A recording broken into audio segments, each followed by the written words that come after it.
Hello friends, ఈ రోజు నుంచి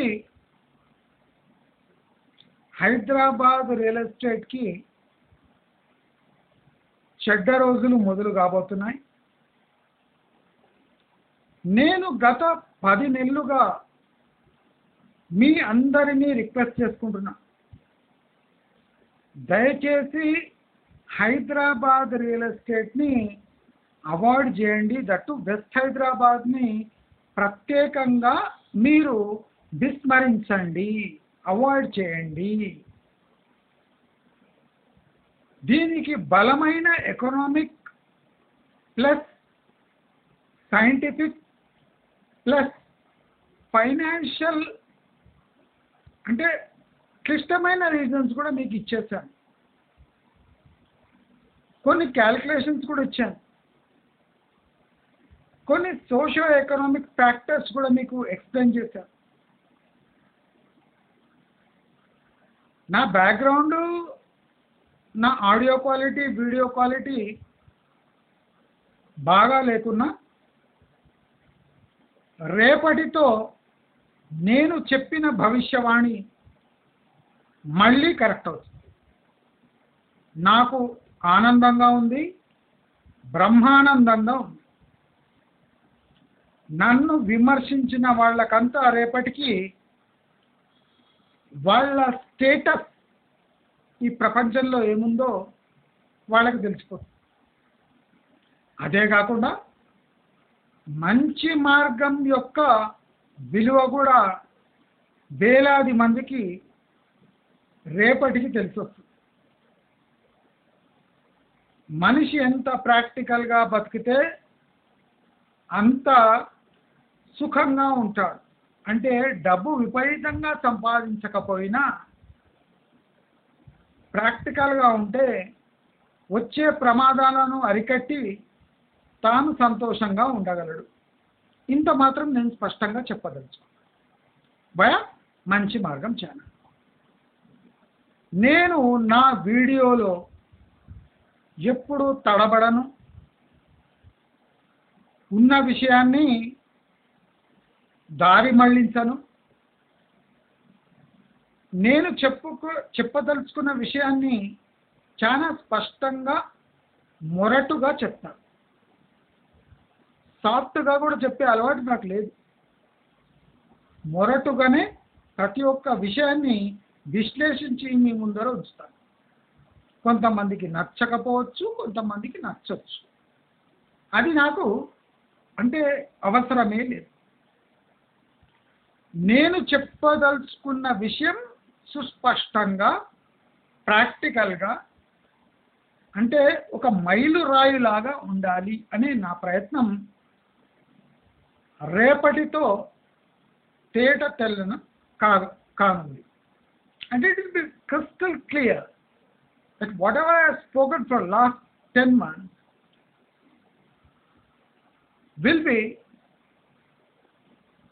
out in open and can be clearly felt in this open environment.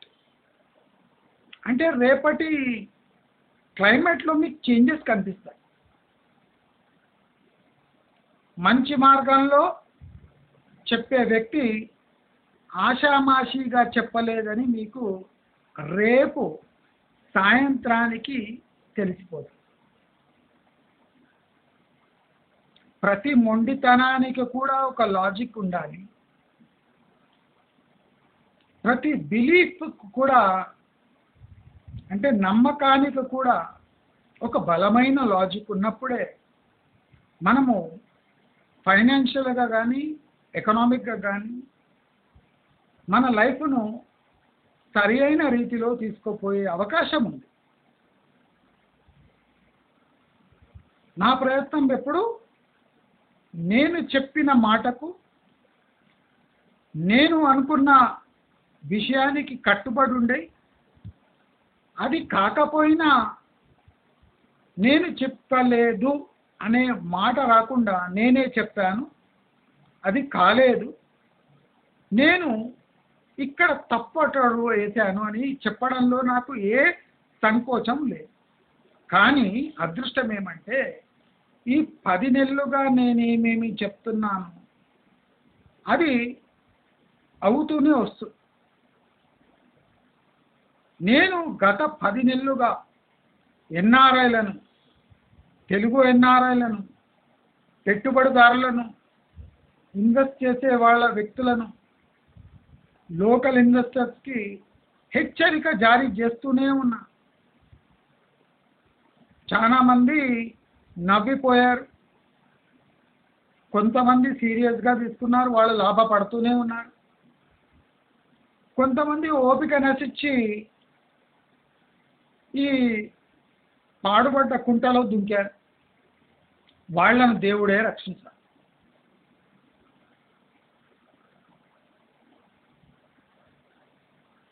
Real estate investment అంటే మన జీవితంలో మనము అంటే మన జీవిత కాలంలో జరిగే ఒక ఘటన.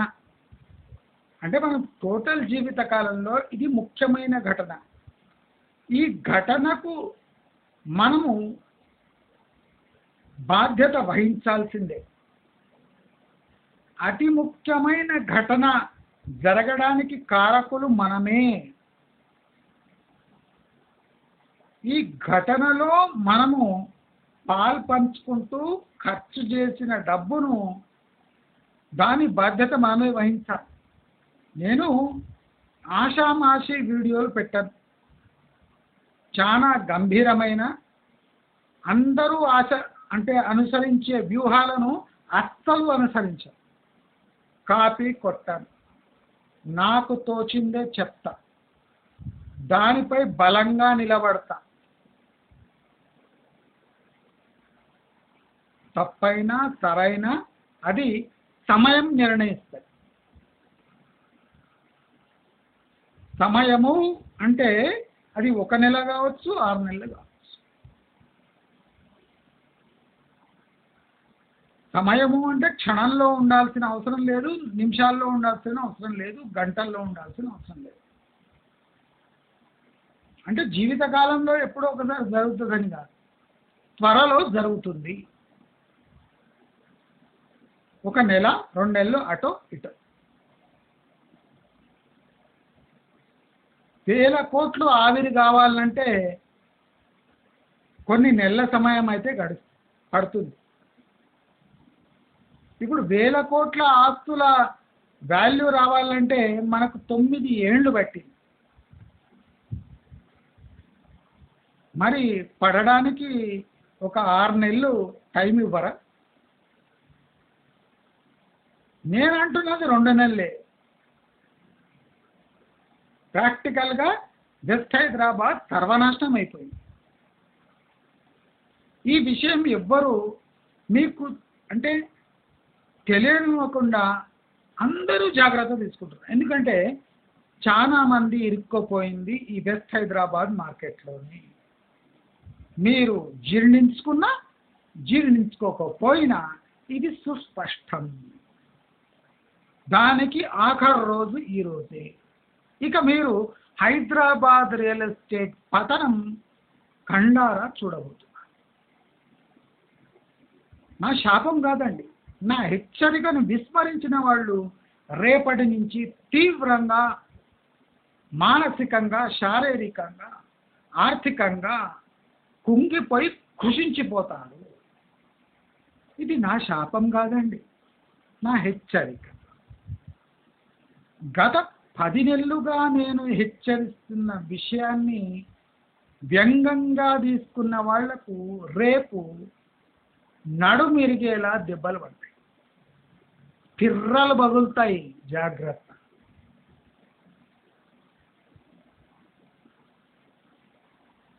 ఆషామాషి కాదు రియల్ ఎస్టేట్ ఇన్వెస్ట్మెంట్ అంటే.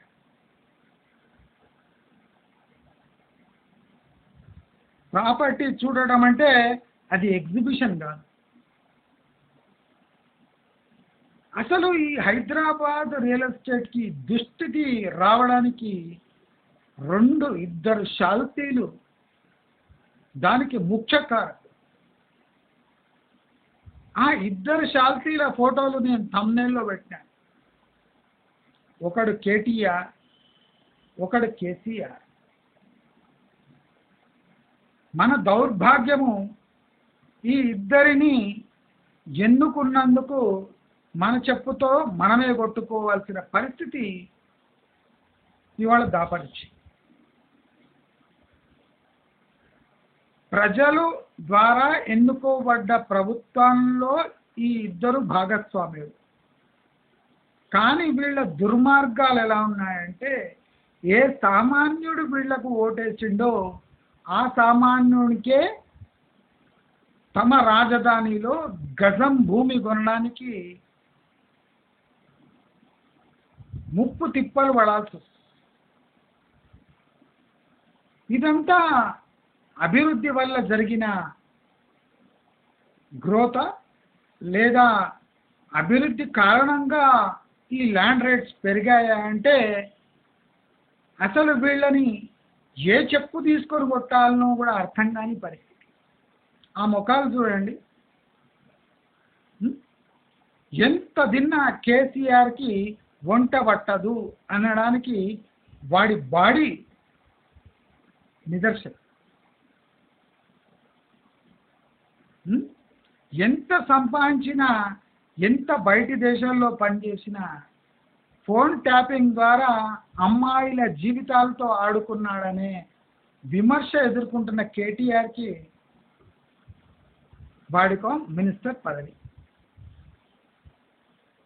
అంటే ఒక మినిస్టర్ స్థాయిలో ఉండే వ్యక్తులు మన రాష్ట్రాన్ని ఎంత విచ్ఛిన్నం చేయాలనో దానికంత 100 రెట్లు విచ్ఛిన్నం చేసి ఇప్పుడు పలాయనం తగ్గించకుండా సిగ్గు లేకుండా మైకులు పెట్టి రిపోర్టర్స్ ముందర సిగ్గు లేకుండా అబద్ధాలు చెప్పగలుగుతున్నారు అంటే ఈ ట్విన్ సిటీస్లో వాళ్ళకు పడ్డ ఓటు దానివల్ల వచ్చిన గర్వంతో తప్ప దేనికి లేదు అని చెప్తున్నారు.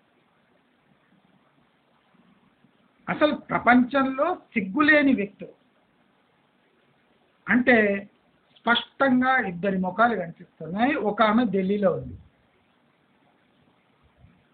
3 సిగ్గులేని ముఖాలు, 2 హైదరాబాద్లో ఇంకా మనుగడ సాగిస్తున్నాయి సిగ్గు లేకుండా. ఒకటి జైల్లో ఉంది ఢిల్లీలో. ఒకటి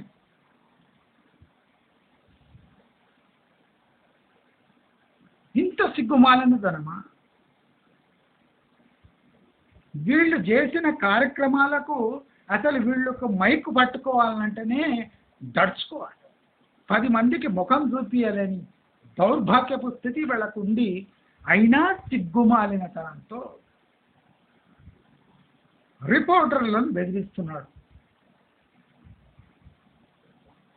ఫోన్ ట్యాపింగ్ చేసిండ్రా సార్ అంటే డీసీపీ చేశారు. మస్తు మంది డీసీపీలు ఉంటారు. ఏ డీసీపీ మనం అంతా గుర్తుపెట్టుకుంటామా అంటాడు. అక్కడే రిపోర్టర్కి దమ్ముంటే స్టేజ్ మీద పోయి 2 అంటించాడు. ఒరే సన్నాసి, నీకు ఓటేసి సింహాసనంపై కూర్చుండబెడితే నీకన్నా శునకన్నయ్యం మూత్రం పోసేటప్పుడు ఆ సింహాసనం దిగి మూత్రం పోస్తుంది, కానీ నీవు సింహాసనం మీదనే మూత్రం పోసి ఏరిగిపోయినావు కదా అని అడగాల్సిన రిపోర్టర్ దమ్ము ధైర్యం లేకుండా పలాయనం చిత్తగించాడు. అది మన రిపోర్టర్స్ స్థాయి, అమ్ముడు పోయిన రిపోర్టర్. మొన్నటి వరకు వాళ్ళ మోచేతిలో నీళ్లు తాగి బిర్యానీ తిన్న రిపోర్టరు దానికన్నా ఎక్కువ సాహసం చేయలేడు, చేయబోడు.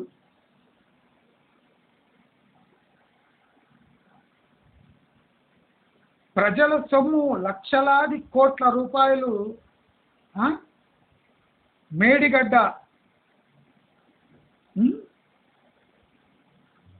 అటువంటి ప్రాజెక్ట్స్లో కొండపోచమ్మ ఎన్నెన్ని ప్రాజెక్ట్స్, అన్ని పనికి మాలిన ప్రాజెక్ట్స్. మల్లన్న సాగర్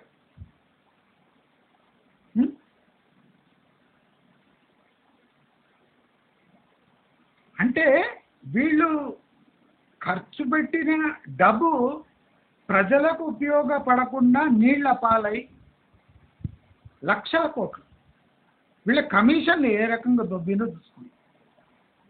మద్యం బెల్ట్ షాపులు అంటే లెక్కలేని మద్యం, ఎన్ని వేల కోట్లు దొబ్బింటారు అబ్బా కొడుకులు. సిగ్గు లేకుండా ఒక ఆడది కూడా దీంట్లో ఇరుక్కొని జైల్లో ఉంది, సిగ్గు లేకుండా. అయినా ఇట్లా ఇట్లా ఇట్లా ఇట్లా అంటుంది. దీనికి కారణం ఎవరంటే సిగ్గు లేని ఓటర్.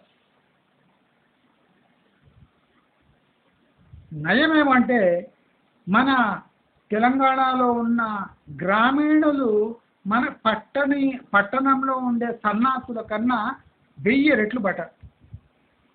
రైతు బంధును ఎడమ కాలుతో తన్ని కేసీఆర్ని తరిమేసిన ఖ్యాతి మన తెలంగాణ ఊర్లో ఉన్న ఓటర్స్కి చెందుతుంది. అంటే వాళ్లకు కూడా డబ్బు మీద ఆశ ఉంది, కానీ దాన్ని విరక్తి చెంది ఆ రైతు బంధుని ఎడమకాలతో తన్ని నీ రైతు బంధు వద్దు నీ వద్దు అని కొండపై నుంచి తోసేశారు. అది మన తెలంగాణ గ్రామీణుల యొక్క నిజాయితీ సత్తా. అదే ఆంధ్రాలో ఓటర్స్కి ఆ నిజాయితీ సత్తా లేనేదే. వాళ్ళు 10 జన్మలెత్తినా పేదలైన తెలంగాణ గ్రామీణులకు గోటికి కూడా సరిపోదు. శబాష్. దీనికి 100కు 100 మార్కులు వేయాలి తెలంగాణ గ్రామీణులకు. శబాష్. మీలాంటి వాళ్ళు అరుదుగా పుడతారు కొండి. పేదరికమున్నా, పెద్ద సంస్కారం లేకపోయినా, మాట తీరు కొద్దిగా మోటుగా ఉన్నా, తమ హక్కు, తమకు చెందవలసిన హక్కు ఎవరైనా హరిస్తుంటే వాణ్ణి తన్ని తరిమేయడంలో తెలంగాణ ప్రజలు దేశంలోనే అగ్రస్థానంలో నిలుస్తున్నారు. అది మన అందరికీ తెలంగాణ వాసులకు గర్వకారణం. శబాష్. ఆ దమ్ము, ఆ నిజాయితీ హైదరాబాద్ ఓటర్లకు లేదు, లేనేలే. శబాష్. కేసీఆర్ గర్వాన్ని పాతాళాలకి తోసేసి తమ హక్కు కోసం వేరే పార్టీని ఎన్నుకున్న తెలంగాణ ప్రజానికానికి జోహార్, సలాం, నమస్తే, శబాష్. అది కూటి కోసం, మెతుకుల కోసం ఆశపడకుండా రిజల్ట్ ఒక్కొక్కడిని ఉత్సవోచి లక్షల కోట్లు దోచుకున్న కేసీఆర్ని, అంటే పైసలు ఖర్చు చేసినా కొనలేని ఓటు పవర్ చూపించి, అది తెలంగాణ ఓటర్ల సత్తా. ఇది కొనసాగించాలి. భారతదేశంలో డెమోక్రసీ,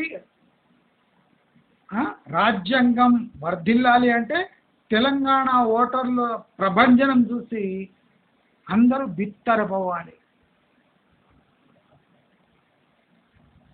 ఎవరిని రాజ్యాంగం అడ్డం పెట్టుకొని రాజకీయాలు చేసే, అంటే ఆ స్వాతంత్రం ఇవ్వద్దు అని తెలంగాణ ఓటర్లు కేసీఆర్ ముడ్డి మీద తన్నిన నాడే ఎక్కువ చేశారు. అయినా సిగ్గుమాలిన విధవాలు మైకు పట్టుకొని ఇంకా అబద్ధాలు. వాళ్లకు ఈ అంటే ఇంకా స్టేజ్లో ఉన్నారు. ఏం కారణం అంటే వాళ్ళు తెలంగాణలో అణువును దోచేసిన డబ్బు వాళ్ళ దగ్గర ఇంకా ఉంది కనుక ఇంకా మైకు పట్టుకునే సిగ్గుమాలిన పని ఇంకా వాళ్ళు చేస్తారు. కేటీఆర్ ముఖంలో తాను చేసిన పనులకు పశ్చాత్తాపం లేదు. ఫోన్ ట్యాపింగ్ అతి ప్రమాదకరమైన క్రూరమైన ఎలక్షన్ గెలిచే విధానము. అయినా ఇప్పటి వరకు కేసీఆర్ బయట తిరుగుతున్నాడు అంటే మన సొసైటీలో ఏదో తప్పు జరుగుతుంది. ప్రతి ఒక్కడు వాళ్ళు దోచేసిన సొమ్ము కోసం తాపత్రయపడుతున్నారు. అందుకోసం కేసీఆర్ అరెస్టు, కేటీఆర్ అరెస్ట్ ఆగింది. ఇది అందరూ తెలంగాణ వాసులు గుర్తుంచుకోవాలి.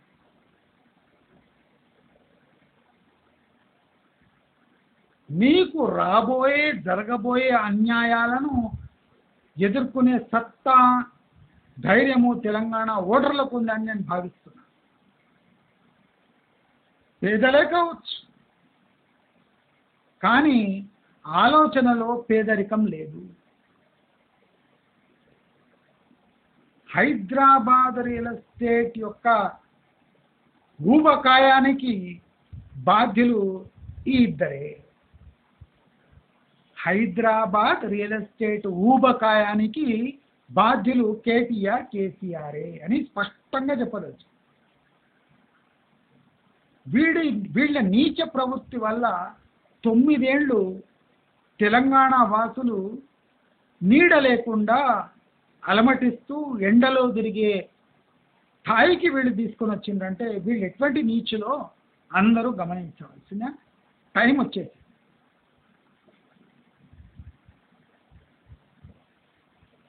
రాష్ట్రగీతానికి ఎంబ్లం కోసము నాటకాలు చేసే కేటీఆర్, మరి నీ ప్రాజెక్ట్స్, తెలంగాణ ప్రాజెక్ట్స్ మొత్తం ఆంధ్ర వాళ్ళకి ఎందుకు ఇచ్చినావు అని అడిగే సత్తా ఏ రిపోర్టర్కు లేదు. అందరూ మోచేతి నీళ్లు తాగిన సన్నాసులే కాబట్టి. కానీ ప్రజలు తమ హక్కు 2 ముక్కలు పడేసి ఎక్కడ తమ హక్కు గుంజుకుంటాడని తరిమేసారు. శవష్,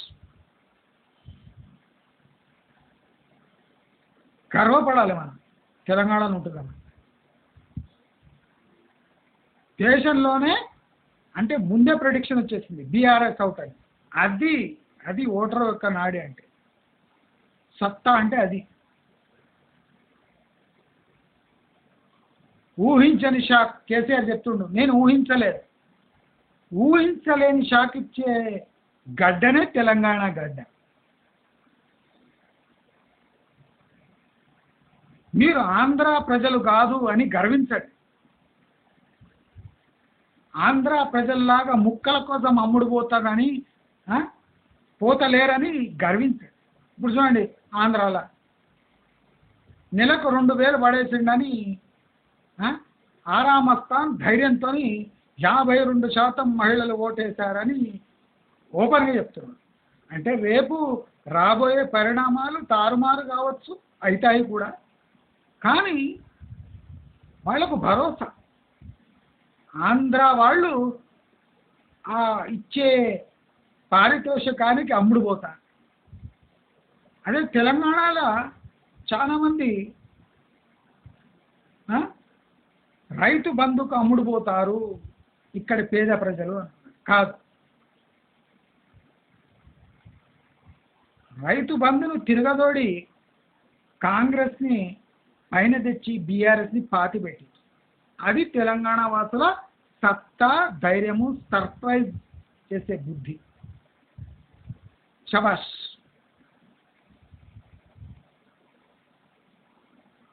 ఈ బీఆర్ఎస్ టీఆర్ఎస్ ప్రభుత్వం రాకముందు హైదరాబాదులో జోరుగా రియల్ ఎస్టేట్ జరిగేవి, అందరూ దాంట్లో పాల్గొనేవారు. సరసమైన ధరలు ఉన్నందుకు ప్రతి నెల అందరూ పార్టిసిపేట్ అయ్యి వాళ్ళ కోసము ఒక ఇల్లు, ఒక ప్లాట్ కొనే వెసులుబాటు ఉండేది. కానీ ఈ ఇద్దరు నీచులు ఎంటర్ అయిన తర్వాత సీన్ మొత్తం మారిపోయి పెట్టుబడిదారుల, ఎన్ఆర్ఐల రియల్ ఎస్టేట్గా మార్చి సామాన్య ప్రజలకు ఇల్లు అనేది ఒక పీడకలగా మార్చిన దుర్మార్గులు వీళ్ళిద్దరు. కనుక వచ్చే ఎలక్షన్లో, ఏ చిన్న ఎలక్షన్లో కూడా వీళ్ళను ఇక బయట రాకుండా ఈ బీఆర్ఎస్ పార్టీని భూస్థాపితం చేసేటట్టు వర్డిక్ట్ ఉండాల్సిందే.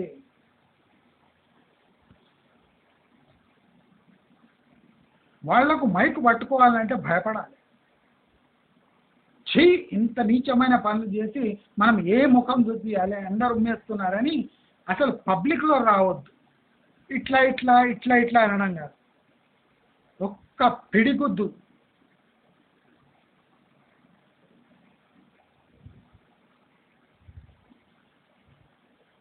ప్రజలు అవమానించిన, దేవుడు పనిష్మెంట్ ఇచ్చిన, ప్రజలు చీత్కరించిన, 10 మంది నవ్వుపోయినా సిగ్గు లేకుండా ఇంకా పబ్లిక్లో తిరిగే వ్యక్తులు ఈ పార్టీకి చెందినవాళ్ళు.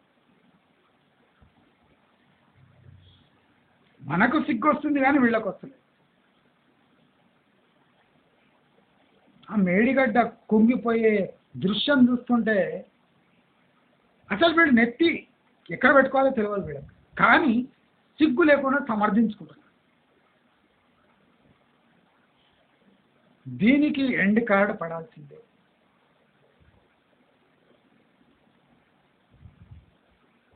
వీళ్ళు ప్రజలకు సంబంధించి ఇంత పెద్ద ప్రాజెక్టులని ఇంత అవినీతి చేసి నెత్తి పైన పెట్టుకొని తిరుగుతున్నారంటే వీళ్ళు రియల్ ఎస్టేట్లో ఎన్ని కబ్జాలు చేసి ఉండొచ్చు, ఎన్ని అక్రమాలు చేసి ఉండొచ్చు, ఎంతమంది మల్లారెడ్డిలు ఉండొచ్చు. కబ్జాలు చేసి ఒక ప్రభుత్వంలో నెత్తి ఎత్తుకొని తిరిగే దౌర్భాగ్యపు స్థితి మన తెలంగాణలో మాత్రమే ఉంది. కబ్జా రాయుళ్ళు మన నాయకులై మన భూములే కబ్జా చేసి మనకే అందుబాటు లేకుండా చేసిన దౌర్భాగ్యపు స్థితి హైదరాబాద్ మాత్రమే ఉంది. కాంగ్రెస్ పార్టీకి ధైర్యము దమ్ము, రేవంత్ రెడ్డికి ధైర్యము దమ్ము ఉంటే వీళ్ళను ఇంకా ఒక్క మైక్ పట్టుకునే స్థాయికి ఉంచొద్దు. బీజేపీ వాళ్ళు జాతీయ అంటే ఈ దేశం కోసమే జాతి కోసమే పనిచేసిన వాళ్ళైతే వీళ్ళని ఇంకోసారి పవర్లో రానివ్వద్దు.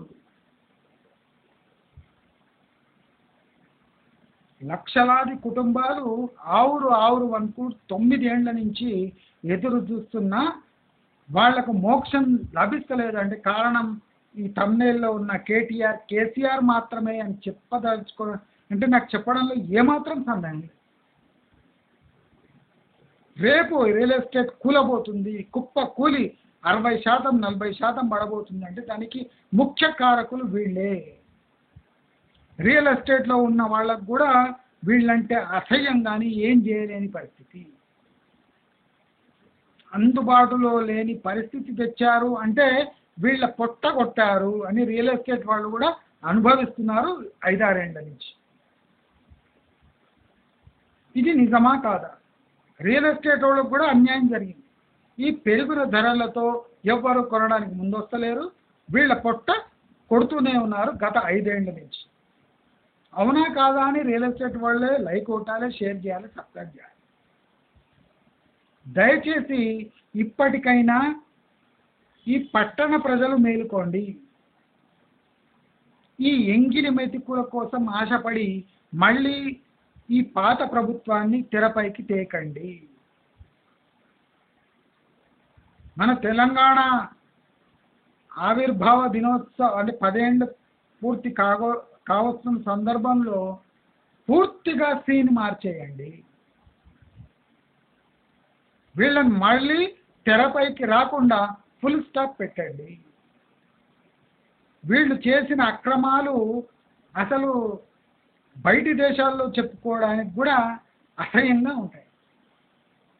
అంటే ఆఫ్రికా లాంటి దేశంలో కూడా మన స్కామ్ చెప్తే అసహ్యించుకుంటారు అని నేను ఇవాళ గర్వంగా చెప్పేస్తాను.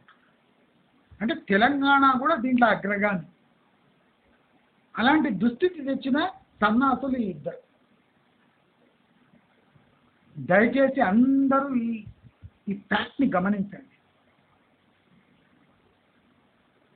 మన పోరాటం అవినీతిపై ఉండాలి, మన పోరాటం మన హక్కులపై ఉండాలి. ముష్టి కోసం అమ్ముడు పోయే సమాజం కాదని మళ్ళీ ప్రూవ్ చేసే టైం యావత్ తెలంగాణకు వచ్చేసింది అని ఏమాత్రం జంకకుండా నేను గర్వంగా చెప్పగలుగుతాను. కనుక రియల్ ఎస్టేట్ పతనం ఈ రోజు నుంచి ప్రారంభం. అందరూ అలర్ట్ అయిపోండి. చాలా మందికి మిగిలేది శూన్యం, విపరీతమైన మనస్తాపం, విపరీతమైన ఫైనాన్షియల్ బర్డన్. దీనికి కారకుడు వీళ్ళిద్దరే అని చెప్తూ మీరందరూ జాగ్రత్తగా ఉండాలి, రియల్ ఎస్టేట్లో పెట్టుబడికి దూరంగా ఉండాలని సూచిస్తూ మీకు ఈ వీడియో నచ్చినట్లయితే లైక్, షేర్, సబ్స్క్రైబ్ చేసుకోండి. నమస్కారం.